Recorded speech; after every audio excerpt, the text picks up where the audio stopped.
Oh là là, mon Dieu, il y en a qui vont penser que je suis une maman méchante. On veut les meilleurs soldats sur le champ de bataille parce que, waouh. Ok, attends, là, il y a les caméras. Là, il y a les caméras. Je peux pas faire ce que j'ai à faire. Il y a ta mère? Non, il y a ta mère. Du 10 000 €, juste les billets d'avion. Non, c'est trop. Pardon. Allez. Tout le monde dans sa chambre. Chacune dans son lit. C'est comme ça. J'espère que vous comprenez quand je réponds aux questions, parce que là, je suis en train de répondre, d'essayer d'utiliser des bons mots, mais je sais même pas si vous allez me comprendre.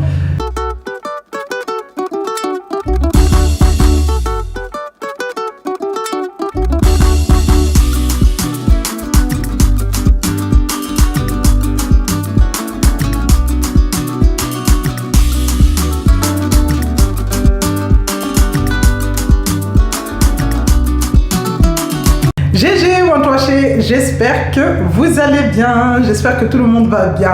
Moi ça va super bien, c'est pour cela qu'aujourd'hui on se retrouve avec une nouvelle vidéo qui va être un peu spéciale puisque ça va être une FAQ. Donc une FAQ où je vais venir répondre à de nombreuses questions que vous me posez en commentaire, en live ou même des fois en privé. Je me suis dit pourquoi pas réunir toutes ces questions, essayer de sélectionner vraiment celles qui sont, on va dire, un petit peu plus pertinentes que d'autres et vous faire une vidéo. Donc ça va être la vidéo d'aujourd'hui. Avant de commencer, pour toutes celles qui ne sont pas encore abonnées à ma chaîne, n'hésitez vraiment pas à vous abonner. Qu'est-ce que vous attendez? On a l'objectif des 20K à atteindre d'ici le 6 avril, jour de mon anniversaire. Donc toutes celles qui ne sont pas encore abonnées, vous savez ce qu'il vous reste à faire avant de commencer cette vidéo. Pour les autres, je vous invite à mettre pause, aller chercher une bonne petite tasse de thé ou de cacao chaud et de vous installer avec votre petit plaid parce que vous allez venir écouter toutes les réponses que je vais vous donner ici et je vais essayer d'être le plus naturel possible et de ne rien vous cacher. De toute façon, j'ai toujours été naturel au niveau de mes vidéos, mais je vais vous répondre vraiment le plus sincèrement possible. Voilà. Donc, on va prendre son petit plaid, son petit thé chaud. Celles qui ne sont pas encore abonnées, on clique et puis on commence. Allez, je vais venir prendre mon petit téléphone. Moi, j'ai les questions au niveau de mon écran et vous allez les voir s'afficher en bas de votre écran. Donc, première question, comment as-tu vécu tes grossesses? Donc là, je pense que la personne parlait des 4 grossesses. Mes 4 grossesses se sont passées vraiment bien. Au niveau des 2 dernières, celle de Kiara et Cassie, il y avait énormément de fatigue. Après, il faut savoir que Kimi et Kylie, je les ai eues jeunes. Du coup, on a cette pêche, mais les 2 dernières, on prend de l'âge, donc le corps ne suit plus. Mais parmi ces 4 grossesses, il y en a une où je peux dire qui m'a laissé vraiment un traumatisme. Dès le début, ça s'était tellement mal passé que j'avais même pris rendez-vous pour aller avorter. Donc là, vous allez vous dire, ok, So, qu'est-ce que tu nous dis? Qu'est-ce que tu nous racontes? Oui. C'est la grossesse de Kylie. Donc, il faut savoir que la grossesse de Kylie, déjà, est une grossesse voulue, mais dès le début, je faisais que vomir. J'étais malade, ça passait pas, ça passait clairement pas. Je me suis dit, bon, c'est les 3 premiers mois qui font que, voilà. Et ben non, au bout des 3 mois, ça passait tellement pas que j'ai appelé ma mère, je lui ai dit, je le sens pas. Je le sens pas, je suis pas bien, j'avais tellement maigri, j'étais devenue comme ça. Et du coup, j'en ai parlé à Alex, j'en ai parlé à ma mère. Ma mère, étant une mère, a essayé de me consoler en me disant comme quoi c'était normal, c'est comme ça, fallait essayer de résister au maximum, mais je n'en pouvais plus. Je n'en pouvais plus. Et elle m'a dit, de toute façon, la décision, c'est ton corps, c'est toi qui vois. Si tu arrives à tenir, tant mieux. Si tu n'arrives pas à tenir, je peux pas te dire d'aller avorter. Parce que déjà, dans notre religion, c'est interdit d'avorter. Mais si tu sens que tu ne peux pas, que ça va nuire à ta santé, que ça te fait du mal, et fais comme tu le sens. Donc, j'ai fini de parler au téléphone avec ma mère ce jour-là, je m'en rappelle. J'ai raccroché, j'ai appelé directement l'hôpital. La chance que j'ai eue aujourd'hui, enfin, la chance que j'ai eue quand j'y repense, c'est que la secrétaire que j'ai eue ce jour-là m'a dit clairement, je vais vous donner un premier rendez-vous, mais il faut savoir qu'après ce premier rendez-vous, il y a un délai. Et je pense que s'il n'y aurait pas eu ce délai, si la dame m'aurait dit, tu sais quoi, viens lundi, on va te donner le comprimé, on va faire en sorte de, du coup, d'avorter. Je pense que je l'aurais fait. Mais quand elle m'a dit qu'il y a un délai de je sais pas combien de semaines, en fait, c'est ce délai qui a fait que c'était trop long pour moi, Et pendant ce délai, c'est là où les nausées ont diminué, c'est là où j'ai retrouvé vraiment la forme. Mais sinon, à cette heure, Kylie ne serait pas là. Si vraiment la dame m'aurait donné un rendez-vous dans la semaine ou dans les, on va dire, 15 jours, et ben Kylie, à cette heure, elle serait pas là. Mais sinon, en soi, les grossesses se sont bien passées. Juste celle de Kylie au début, vraiment, qui m'avait mis dans un état, vraiment, voilà. Du coup, deuxième question. As-tu connu le baby blues? Oui, j'ai connu le baby blues, mais au moment où je faisais le baby blues, je ne savais pas que c'était le baby blues. Donc, j'ai fait le baby blues pour ma première, pour Kimi. C'est à partir de Kylie, quand on m'a expliqué à la maternité que si ça n'allait pas et que je pleurais pour rien et que si et que ça s'appelait le baby blues. Il faut savoir que je l'ai vécu pour Kimi. Après être sortie de l'hôpital, j'étais chez ma mère pendant 20 jours. Je faisais que pleurer. Dès que le bébé pleurait, je pleurais. Dès que le bébé pleurait, je pleurais. Dès que le bébé pleurait, je pourrais même pas vous dire pourquoi je pleurais, puisque même ma mère venait dans la chambre pour me demander ce qu'il y avait. Je n'arrivais même pas à répondre. Pour vous dire, c'est trop bizarre. Mais à la maternité, quand j'ai eu Kylie, quand la sage-femme m'a expliqué à peu près les symptômes du baby blues, j'ai dit ah ouais, en fait, mais je connais tout ça. Je connais, c'est ce que j'ai vécu en fait pour la première. Et c'est à partir de là que j'ai su que pour Kimi, j'avais fait le baby blues. Mais vous savez, en plus des trucs comme ça n'existe pas chez nous. Ça n'existe pas chez nous. Du coup, quand je pleurais, quand j'expliquais à ma mère que je sais pas, je suis pas bien, je sais pas comment expliquer, ma mère elle me disait mais non, ça c'est dans ta tête, c'est si, c'est ça, vous voyez, ça n'existe pas chez nous. Tout ce qui est baby blues, aller te poser pour parler à quelqu'un, te vider, non, t'es obligé d'aller bien. Donc quand j'avais le baby blues, et ben je ne savais pas. Mais en tout cas, je l'ai vécu. Maintenant, quand on m'a expliqué c'était quoi, et ben c'est là que je me suis rendu compte que je l'ai vécu du coup pour Kimi. Et juste pour Kimi, après les autres, non. Du coup, troisième question. Qu'est-ce qui t'a le plus surprise en devenant maman de 4 enfants? Donc, ce qui m'a... Il y a Cassie qui est en train de gratouiller la porte. Ce qui m'a le plus surprise en devenant maman de 4 enfants, c'est, je dirais... Parce qu'il faut savoir que je suis née dans une famille nombreuse, donc je ne vais pas dire que m'occuper de plusieurs enfants est fatigant. Ce qui m'a le plus surprise, c'est, je dirais, le ménage. Nettoyer tout le temps. Courir à droite. Non, fais pas ci, non, fais pas ça. Arrêtez de faire... C'est ça, en fait, qui... Le fait de... C'est non-stop du matin jusqu'au soir. En fait, maintenant, en devenant maman de 4 enfants, c'est maintenant que je réalise tout ce que ma mère faisait. Tout ce que, quand ma mère elle était là, elle me disait arrêtez de faire ci, allez ranger vos chambres, venez manger. C'est maintenant en fait que je me dis mais waouh, elle a tenu toutes ces années. En fait, on le voit pas quand on le vit pas, mais quand vous le vivez, c'est là où vous vous dites ah ouais, la personne en fait vraiment a vécu ça. Et c'est ça en fait, en devenant maman de 4 enfants, le fait de monter là-bas, ramener l'autre au sport, revenir, enchaîner avec le repas, le ménage, faire ci, regarder que l'autre ne casse pas l'écran de la télé. Non, c'est là où en fait on se dit ah ouais, ok. Être maman, en fait, c'est vraiment, je sais pas, faut vraiment être, comme je dis tout le temps sur Snap, on veut les meilleurs guerriers, les meilleurs soldats. On veut les meilleurs soldats sur le champ de bataille parce que, waouh, ça demande vraiment, vraiment de l'énergie et de la résistance, que ça soit physique ou mentale. Du coup, voilà. Quatrième question, comment gères-tu le stress, la charge mentale ou la fatigue? Comment je gère? Tout simplement en demandant aux filles, même si c'est très très dur, comme là vous avez vu, j'étais en train de parler, il y a Cassie qui est venue gratouiller la porte. Donc comment je gère? Je gère tout simplement en demandant aux filles de rester au salon et je vais pour m'enfermer dans ma chambre ou dans la salle de bain. Je sais que dans la chambre en général, si je vais dans ma chambre, elles vont venir, comme là, il y a quelques secondes, elles vont venir, elles vont rentrer, elles vont, voilà. Donc ce que je fais, c'est que je m'enferme carrément dans la salle de bain. Ou sinon, vous allez trouver ça bizarre, mais c'est mon mari qui m'aide à gérer tout ce qui est fatigue, stress et charge mentale. Alex m'aide à décompresser.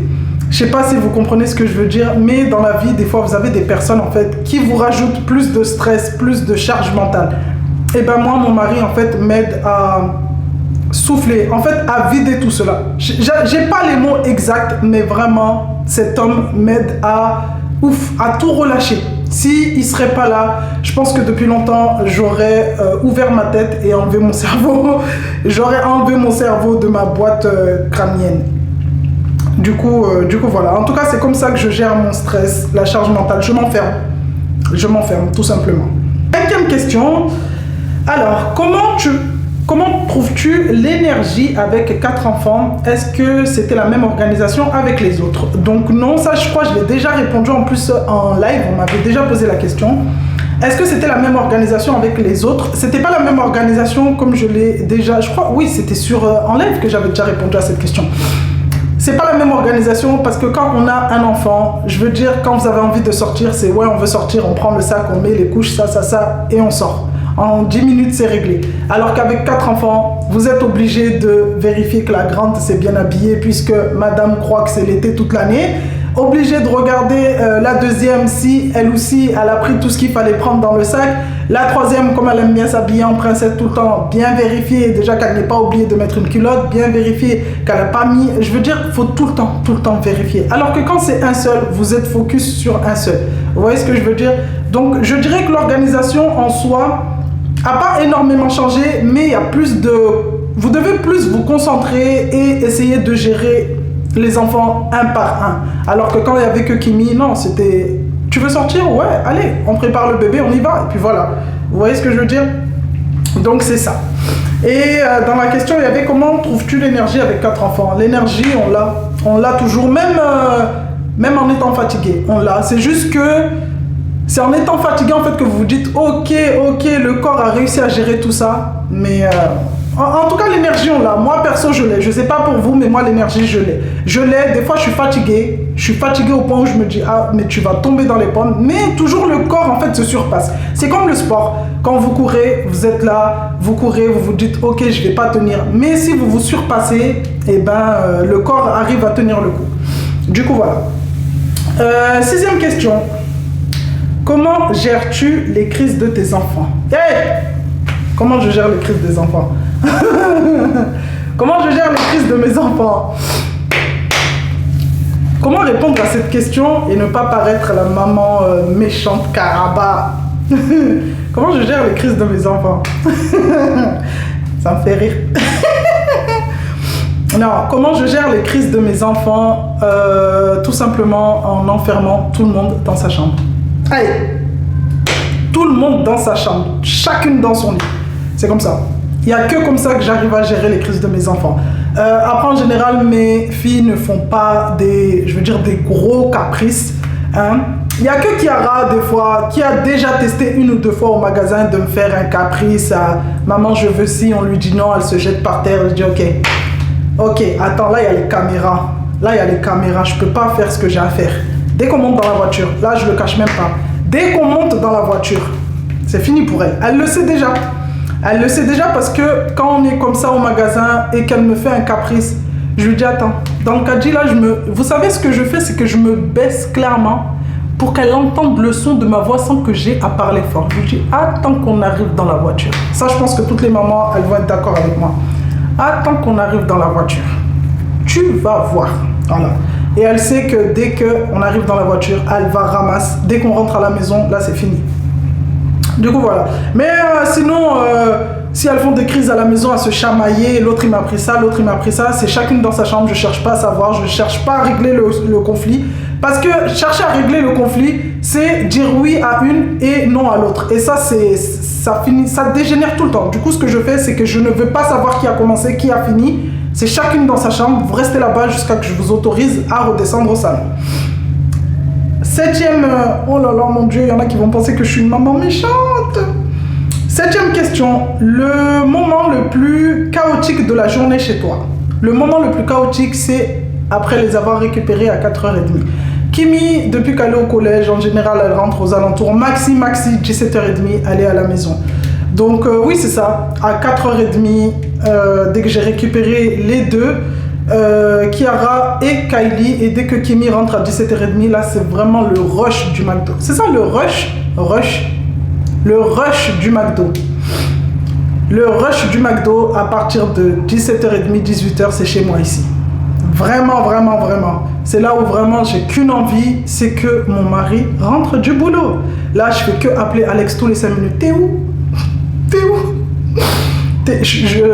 Je vous cache pas que des fois j'ai eu à craquer au téléphone. Appeler mon mari pour lui dire s'il te plaît, dépêche-toi, roule, limite fais-toi flasher, mais dépêche-toi de rentrer parce que je peux pas, j'arrive pas à gérer les filles. C'est waouh. Bah, la 8e question, j'allais passer à la 8e question. Et la 8e question, c'est: as-tu déjà craqué? Comment tu t'en es sorti? Oui, il faut pas avoir honte de le dire. Oui, j'ai déjà craqué. C'est mes enfants, c'est moi, je les ai élevés. Si elles sont comme ça aujourd'hui, c'est moi et papa qu'on a fait l'éducation. Mais j'ai déjà eu à craquer, à m'enfermer dans la salle de bain, à pleurer. Ou même des fois, il suffisait que Alex soit dans la chambre, je montais dans la chambre et j'arrivais vers lui et voilà, fais-moi un câlin parce que j'en peux plus. Non, mais vraiment. Et il me disait, mais qu'est-ce que t'as? Je t'ai laissé en bas, t'étais avec les petites. Je dis, j'en peux plus, c'est mes enfants, je les aime plus que tout au monde, mais j'en peux plus. Je sais pas comment vous expliquer. J'en peux plus. Mais j'ai déjà eu, oui, plusieurs fois, j'ai craqué dans les bras, encore une fois dans les bras de mon mari. Et c'est le seul en fait qui arrive à me calmer, qui arrive à me remettre, on va dire, sur le bon chemin. Parce que je vous promets que si Alex serait pas là, non. Je sais pas qu'est-ce que j'aurais fait, mais avec des enfants... Là, vous savez, dans les vidéos, vous les voyez calmes. Après, je vous mens pas, mes filles sont très très calmes. Mais c'est pas tout le temps. Voilà, c'est pas tout le temps. Donc, as-tu déjà craqué? Oui, comme je pense comme toute mère, j'ai déjà craqué. Et comment tu t'en es sorti? Grâce à l'aide de mon mari. Quand vous avez un mari comme le mien, qui vous aide, qui vous comprend, magnifique. Franchement, c'est magnifique. Allez, on passe à la 9e question. 9e question, comment as-tu vécu les changements de ton corps? Donc je pense que c'est par rapport aux grossesses. Alors je les ai bien vécues en soi. En fait, je me suis jamais attardée sur mon corps, comment... Je sais que j'ai grossi, j'ai pris du poids par rapport il y a 12 ans, puisque Kimi va avoir 12 ans dans quelques jours, 12 ans en arrière. Mais je trouve que ça va. Franchement, dites-moi en commentaire, s'il vous plaît, dites-moi en commentaire, pour une maman de 4 enfants, est-ce que mon corps a... bon, après, vous n'avez pas un aperçu de comment j'étais avant, mais voilà, franchement, pour une maman de 4 enfants, je trouve que ça va. Mon corps n'a pas eu trop de changements. Après, même s'il a eu des changements, j'essaye vraiment de faire en sorte que ça ne fasse pas un changement de fou d'un coup. J'essaye vraiment de freiner la chose. Vous avez vu, déjà quand on a des enfants, en général, on grossit. La majorité d'entre nous grossissent. J'essaye vraiment de freiner la chose, de ne pas laisser le corps dominer. J'essaye de... Voilà. On verra avec les mois à venir, on verra avec les années si j'arrive à récupérer, du coup, ce fameux corps. Mais sinon, je les ai bien vécu, les changements. Je me suis jamais, comme je vous ai dit, je me suis jamais attardée sur les changements de mon corps. Parce que si vous commencez à vous dire, ouais, mais avant j'étais comme ça, maintenant, non. Ça, c'est prise de tête. Et moi, j'aime pas me prendre la tête. En fait, j'aime pas me prendre la tête sur des trucs futiles comme ça, des trucs... c'est pas très... voilà, c'est pas une priorité pour moi. Changement de mon corps, c'est pas... Voilà. Bref, allez. 10e question, que fais-tu pour te sentir bien, même avec un peu de temps? Ce que je fais pour me sentir bien, c'est me poser devant les vidéos YouTube. Il y en a plein qui vont dire comment ça? C'est pas l'esthéticienne, c'est pas aller faire du shopping, c'est pas... Non, c'est m'enfermer chez moi, ne voir personne, mettre mon téléphone en mode silencieux et me poser devant les vidéos YouTube, regarder les vidéos des autres chaînes, regarder des vidéos de maman, des vidéos de famille. Il n'y a que comme ça, je vous promets, que j'arrive à souffler, à me sentir bien. Voilà, tout simplement, me sentir bien. Je ne vais pas vous mentir en vous disant, ouais, c'est le fait de me maquiller, m'habiller, aller acheter des vêtements, aller... Si, par contre, aller au magasin, Action, voilà, ça aussi, ça me fait du bien. Aller dépenser des sous bêtement à Action, comme il dit Alex. À chaque fois, il me dit, mais toi, Action devrait te rémunérer parce que tu fais le chiffre d'affaires, tu fais le chiffre d'affaires de l'année là-bas. Tu gaspilles trop de sous à Action. Mais je suis pas la seule. Dites en commentaire, s'il vous plaît. Marquez Alex, elle n'est pas la seule. Comme ça, il verra les commentaires. Non, vraiment, je gaspille beaucoup de sous à Action. Ça me fait du bien. Donc, c'est pour la bonne cause. Alors, 11e question. Arrivez-vous encore à prendre du temps à deux avec 4 enfants? Je dirais c'est compliqué. Voilà, je dirais que c'est compliqué avec 4 enfants de prendre du temps. J'ai la chance d'avoir ma famille à côté. J'ai ma belle-mère qui est juste à côté de nous. Mais moi, là, je vais parler pour moi. Hein. Commencez pas à dire, ouais, So, pourquoi tu dis ça? J'ai fait le choix d'avoir 4 enfants. Enfin, oui, j'ai fait le choix d'avoir des enfants. C'est pas pour moi, pour ma part, j'estime que quand on fait des enfants, c'est pas pour aller les donner à Pierre, Paul, Jacques, tout ça parce que on en. Oui, tu peux de temps en temps dire à ta soeur, tu peux garder les petites parce que voilà, demain c'est l'anniversaire à mon mari ou je veux dire une occasion spéciale où tu veux marquer le coup et tu veux pas forcément qu'il y ait les enfants. Oui, mais si toutes les semaines parce que tu vas les manger au resto. Tu colles les enfants à leur tata ou non, je trouve que non, je préfère mieux. Franchement, moi mes enfants c'est mes valises, c'est mes sacs à dos comme je dis tout le temps. Là où je vais, mon pied c'est leur pied, je les embarque avec moi. Quand on a besoin de faire un resto en amoureux avec Alex, je les ramène avec moi. Ou sinon quand je sais que je ne veux pas que les enfants soient présents, ce que je fais c'est que je les fais manger tôt, tout le monde au dodo, quand tout le monde est en train de dormir. En général, pendant la semaine, Alex rentre très très tard. C'est même pas en général, c'est tout le temps. Donc je sais qu'à 21h, il faut que maxi 21h, les filles soient au lit. Là, je sais qu'à partir de 21h, on a du coup toute la nuit devant nous pour manger, s'amuser, sans forcément qu'il y ait d'enfants du coup qui viennent nous déranger. Mais sinon, avoir du temps, je veux dire... comment dire, avoir du temps pour nous, vraiment, non, on n'en a pas parce que je suis tout le temps avec les enfants. Alex est tout le temps au boulot. Déjà, juste le fait que Alex travaille, déjà ça nous freine parce qu'il travaille du lundi jusqu'au samedi. Il y en a qui travaillent du lundi jusqu'au vendredi. Donc, il y a le samedi où tu te dis, il y a le week-end, on peut... Non, nous, on n'a que le dimanche. Il faut savoir que le dimanche, tout est fermé.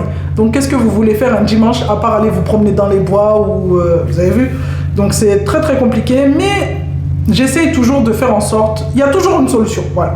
Il y a toujours une solution, on peut toujours faire quelque chose. Du coup, 12e question. Pensez-vous que la famille est importante dans l'évolution de la vie de vos enfants?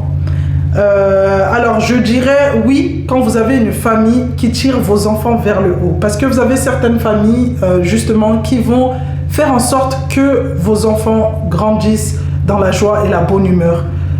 Qui vont laisser des souvenirs inoubliables. Mais quand vous avez une famille toxique qui fait que tirer vos enfants vers le bas, vraiment ça c'est des personnes à éviter. Moi ça va, j'ai la chance d'avoir une famille, on se voit pas tout le temps, mais à chaque fois qu'on se voit, c'est que des souvenirs pour mes enfants. Mes filles sont archi contentes quand je dis on va voir tata un tel ou tonton un tel. Donc voilà, c'est que vraiment ça se passe très très bien. Après c'est pas tout le temps qu'on se voit, c'est ça qui est dommage. Mais voilà, j'ai une famille qui, on va dire, est dans le positif, dans l'évolution de la vie de mes enfants.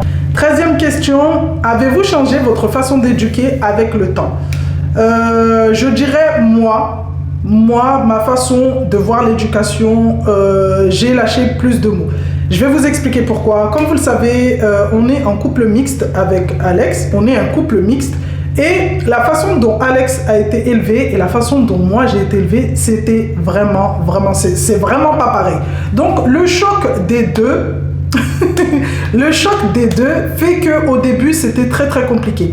Parce que quand Alex disait oui, quand les petites demandaient à, on va dire, exemple, maman je peux aller comme Kimi, maman je peux aller chez une copine, Alex lui pour lui c'était normal aller chez une copine. Mais nous, chez nous, c'est t'as pas à aller chez les copines en fait. T'as pas à aller chez les copines.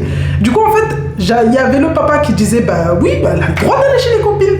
Et à moi d'un côté où non, t'as pas le droit d'aller chez les copines parce que j'ai été élevé comme ça. Les copines c'est à l'école, c'est dehors. Mais à partir du moment où t'es à la maison, t'as pas demandé d'aller chez les copines, vous voyez. Donc ça c'était très compliqué au début parce que il y avait certains trucs où Alex lui ça a toujours été comme ça du côté de chez lui. Et il y a des trucs où chez nous c'est pas comme ça. Donc c'est ça qui faisait que niveau éducation c'était très très compliqué. Et après on a appris à, comment dire, assembler les deux et faire en sorte que ça soit pas trop strict niveau de mon côté et non plus pas trop lâché de mou au niveau du côté de Alex, vous voyez. Donc on a matché les deux, on a essayé de former quelque chose d'harmonieux et aujourd'hui ça va mieux. Donc je dirais que oui, on a changé, enfin c'est plutôt de mon côté parce que j'étais très très strict et je me suis rendu compte que c'est pas en étant strict que l'enfant va comprendre en fait. Du coup, voilà, la façon d'éduquer a changé avec le temps et on a essayé de trouver quelque chose en fait qui nous convenait à nous et à nos enfants et qui convient à nos enfants. Donc, 14e question, quel rêve Quel rêve aimeriez-vous, je suis désolée, je suis en train de lire, on dirait, je ne sais pas lire. Quel rêve aimeriez-vous réaliser avec les enfants? Bah là, il n'y a pas Alex avec moi, mais quel rêve? Pour l'instant, je n'ai pas d'idée, mais pour cette année, elles ne le savent pas. Pour cette année, l'année 2026, on a décidé de commencer à faire voyager nos bébés. Il y a quelques années de ça, en plus cette question, elle revient tout le temps. C'est quand vous descendez à Mayotte? C'est quand vous venez à Mayotte? C'est quand vous venez à Mayotte? On aimerait trop vous voir. C'est pas qu'on n'a pas envie de venir à Mayotte. Déjà, il faut savoir que les billets sont chers. Pardon, Air Austral, si vous regardez cette vidéo, Air Corsair, faut diminuer le prix des billets. Parce qu'en fait, nous, on a des enfants. À 2000 € la tête, un adulte. À 2500, un gamin. Non, si c'est comme ça, personne ne va voyager. On va pas s'endetter pour voyager, voilà. Qu'est-ce que je voulais dire? Il y a quelques années de ça, quand on a eu que Kimi, on avait pour projet de partir à Mayotte pour des vacances et tout.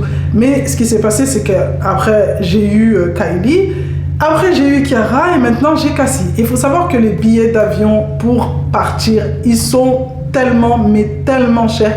Et là, je sais que dans les commentaires, il y en a qui vont me dire « Ouais, mais ça, tu peux les prendre à l'avance. » Ça, c'est que les billets. Vous imaginez 2000 € la tête haute saison, genre de juillet à août, on va dire de fin juin à août, 2000 € la tête par personne. On est combien? On est 6. Là, je vous parle que des billets d'avion. J'ai pas encore mis le budget activité, parce qu'il faut savoir que si on va là-bas, je vais pas enfermer des enfants.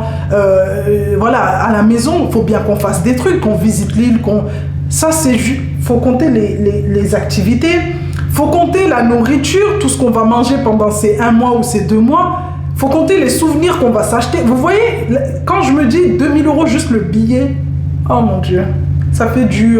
on est combien? On est 6. 2 fois 6, ça fait du 12 000 €. Et encore, allez, on a exagéré un peu, on a compté Cassie. Mais Cassie, elle n'a pas encore 2 ans, donc normalement, elle devrait payer que 200 ou 300 €. Hein? Mais du 10 000 € juste les billets d'avion. Non, c'est trop, pardon. J'aime mon pays, mais pardon, c'est trop cher. Donc le rêve, enfin c'est pas un rêve après, mais pour 2026, on en a parlé avec Alex, on aimerait commencer à faire voyager nos bébés. On va commencer tout doucement par les pays qui sont à côté de la France, donc tout ce qui est Italie, Espagne. Là, les filles ont dit on aimerait trop aller en Espagne, donc à voir dans les prochaines vidéos. Mais normalement, on a prévu de les ramener, du coup, commencer par l'Espagne. Enfin, non, pas par l'Espagne, par Annecy. Parce que ça fait un petit moment, ça fait des années déjà qu'elle souhaite aller à Annecy. Et on s'était dit, on attend qu'elle grandisse un peu pour qu'elle garde des souvenirs. Et je pense qu'on va commencer par Annecy. Et ensuite, enchaîner avec l'Espagne. Et voilà, aller en Allemagne. Kimi, elle veut aller en Allemagne. Je sais pas qu'est-ce qu'elle a vu là-bas. Je sais pas qu'est-ce qu'on lui a dit sur l'Allemagne. Mais elle veut aller découvrir l'Allemagne. Donc voilà, on va commencer tout doucement à faire voyager nos bébés. Et vraiment en profiter en famille. Du coup, voilà, je ne sais pas si c'est un rêve, mais pour 2026, on va commencer. Donc, on vous partagera tout ça sur, du coup, nos vlogs. Si on est toujours sur les réseaux, on ne sait pas. Mais voilà, vous allez voir tout ça et vous allez nous accompagner dans cette aventure qui, pour nous, est inconnue puisqu'on n'a jamais quitté la France et on n'a jamais voyagé. Bref, allez, la dernière question, du coup... Oh, c'est passé trop vite. C'est passé trop vite. Alors, dernière question... Si tu pouvais parler à la toi d'avant, sans les enfants, que lui dirais-tu? Que lui dirais-tu? Alors, si je pouvais parler à la Sophia d'avant, je lui dirais d'avoir confiance en soi, qu'elle va tout gérer, qu'elle arrête de stresser pour rien et qu'elle est forte comme toutes les autres. Arrêtez de se sous-estimer, très important. Arrêtez de croire que les autres sont meilleurs qu'elle. Et puis voilà, se donner à fond. Vraiment se donner à fond. Et puis voilà. Oh, j'ai envie de pleurer. Il y a quelques années de ça, j'en profite là comme on est dedans. Il y a quelques années de ça, vous me voyez comme ça, mais j'avais pas confiance en moi. J'estimais que toutes les autres personnes étaient meilleures que moi et que jamais je n'arriverais à leur cheville, clairement. Et puis les années ont fait que déjà, j'ai une belle-mère en or, je tiens à préciser. Déjà, j'ai une belle-mère en or qui, depuis le début, quand je me suis posée avec Alex, m'a posée sur la chaise et m'a dit, parce que je lui en avais parlé ça un jour, comme quoi j'ai pas confiance en moi. J'ai l'impression que les autres personnes, en fait, j'ai l'impression d'être moins intelligente. Je sais pas comment vous expliquer, mais voilà. Les autres sont meilleurs que moi, les autres réussissent plus que moi, les autres... Et elle m'a dit non, t'es comme tout le monde. Si les autres ont réussi, toi aussi tu peux le faire. Pourquoi toi tu peux pas le faire? Explique-moi, donne-moi une bonne raison. En plus j'ai job cheat. Qui... Il y a ta mère. Il y a ta mère. Quoi? Non, il y a ta mère. Il y a l'autre gigolo là qui vient de nous rejoindre. Attends Alex, attends. Et du coup voilà, c'est ça qui a fait que aujourd'hui, quelques années après, j'ai plus confiance en moi.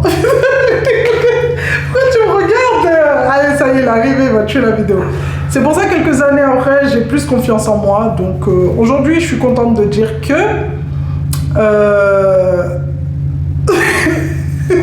On va arrêter. Alex, s'il te plaît, ferme les yeux. Je peux fermer les yeux là. Ça y est, elle est arrivée. Du coup, voilà. En tout cas, si j'ai quelque chose à dire à la Sophia d'avant, c'est juste avoir plus confiance en elle. Et d'arrêter de croire que toutes les autres personnes sont meilleures qu'elle. Elle aussi, elle peut se surpasser et se donner à fond. Du coup, voilà. Bon les amis, nous arrivons maintenant à la fin de cette vidéo. J'espère qu'elle vous aura plu. Si c'est le cas, n'hésitez pas à me le dire en commentaire. Et si vous avez d'autres questions, n'hésitez pas à me les poser. Si cette vidéo, si ce style de vidéo vous a plu, n'hésitez pas à me le dire. Comme ça, s'il faut, j'en referai du coup une autre que je partagerai dans les semaines à venir ou dans les mois à venir. Cette vidéo, n'hésitez pas à la liker, à commenter, à partager et surtout à vous abonner pour celles qui ne sont pas encore abonnées pour du coup atteindre notre objectif du 6 avril, jour de mon anniversaire. En attendant la prochaine vidéo, je vous fais de gros bisous et on se dit à bientôt.